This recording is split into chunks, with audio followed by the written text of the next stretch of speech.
Urea కొరతపై జరుగుతున్న fake ప్రచారాలపై రాష్ట్ర ప్రభుత్వం ఉక్కుపాదం మోపడంతో వైసీపీ నేతలు అసహనంతో రగిలిపోతున్నారు. సర్కార్ సీఎం చంద్రబాబుపై అక్కసు వెళ్లగక్కుతున్నారు. గురువారం మీడియా సమావేశం పెట్టి మరీ వైసీపీ ముఖ్య నేతలు సజ్జల రామకృష్ణారెడ్డి నోరు పారేసుకున్నారు. తలకు మాసినోడు పనికి మాలినోడు అంటూ మంత్రి లోకేష్ పై తిట్లదండకం అందుకున్నారు.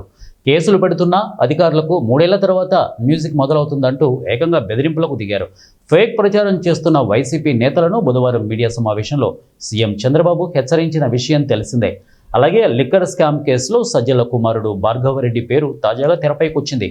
ఈ నేపథ్యంలో తాడేపల్లి ప్యాలెస్ ప్రాంగణంలోని వైసీపీ కేంద్ర కార్యాలయంలో ఎంపిక చేసిన మీడియా సమక్షంలో చంద్రబాబుపై సజ్జల రెచ్చిపోయారు.